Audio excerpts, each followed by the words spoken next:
Muy bien, entonces en este momento vamos a hablar ya de las ramas de la antropología. Encontramos entonces básicamente cinco ramas. La primera es la antropología cultural. La antropología cultural en esencia se va a dedicar al estudio de la evolución de la cultura y la evolución social. De hecho, en los Estados Unidos se le denomina a la antropología cultural, se le denomina también antropología sociocultural. Básicamente se enfocará entonces en la evolución cultural de una sociedad, de una civilización o pueblo.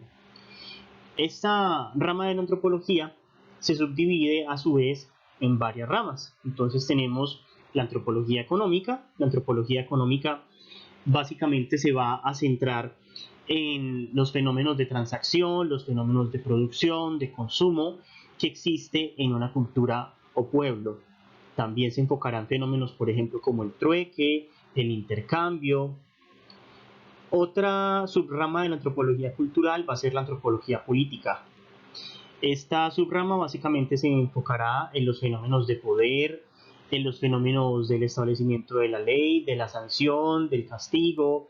Eh, Incluso en la actualidad, esta rama de la antropología se dedica al estudio de las relaciones políticas existentes entre las naciones. Otra rama de la antropología cultural es la antropología psicológica. La antropología psicológica básicamente parte que para la creación de cultura tiene que haber cierta transgresión del sujeto. El sujeto tiene que renunciar a cierta individualidad para poder estar en sociedad. Entonces, aquí en la antropología se pregunta por la transmisión de la cultura, cómo se transmite la cultura de generación en generación y cómo se construye esta cultura. Y no solamente la cultura, sino también los fenómenos psicológicos como por ejemplo la personalidad, cómo la personalidad se va a ver afectada o moldeada por la cultura en la que el sujeto se desarrolla. Otra rama de la antropología cultural va a ser la antropología ecológica. Aquí se hace una pregunta es por la influencia que tiene el sujeto en su entorno y a la vez el entorno, o es decir, el medio ambiente, cómo influye en el sujeto. Otra rama de la antropología cultural es la antropología de la religión. En esta subrama se estudian básicamente lo que son los fenómenos de las creencias, los rituales, las ceremonias. Se establecen conceptos como el tabú. En esta subrama de la antropología se van a interesar en todos estos fenómenos. Otra rama de la antropología es la antropología física.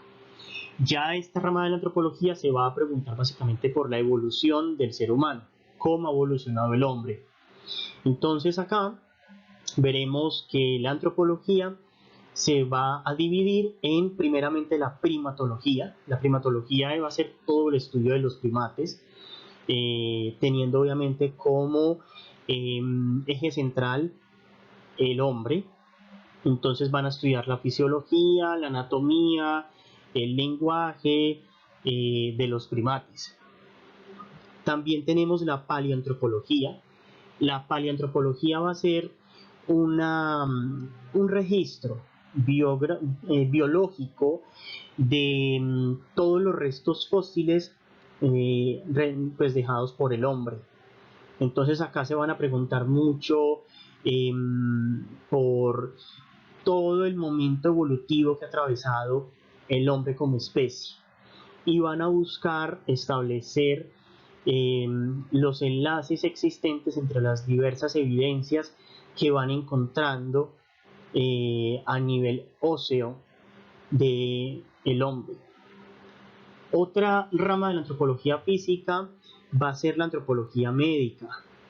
La antropología médica se va a preguntar por el fenómeno salud-enfermedad y cómo la cultura, la genética y el ambiente van a entrar a jugar una dinámica importante en la conservación de la salud o también digamos, en la generación de la enfermedad. Otra rama de la antropología física va a ser la antropología forense.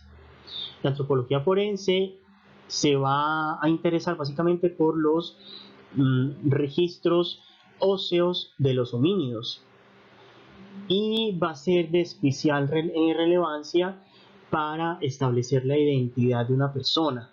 Entonces, por ejemplo, en la criminalística se le suele emplear. Otra rama de la antropología es la arqueología. La arqueología básicamente se va a preguntar por el pasado de una civilización o cultura. Entonces va a mirar todos los registros físicos, tecnológicos y culturales que deje una civilización. Tenemos otra rama de la antropología que es la antropología lingüística. Acá se va a tener en cuenta el lenguaje como un transmisor de cultura, como un vehículo de cultura. Y se van a preguntar por la construcción del lenguaje, cómo el lenguaje evoluciona, cómo cambia entre un pueblo y otro, incluso entre individuos de una misma sociedad. Y finalmente tenemos la antropología aplicada, que va a ser básicamente ya la, digamos, utilización de los conocimientos de la antropología a problemáticas actuales. Entonces, por ejemplo, problemáticas de la salud pública, problemáticas sociales, o por ejemplo, podemos encontrar a un antropólogo en la industria dando respuesta a situaciones que se puedan estar presentando dentro de las empresas o incluso en el marketing.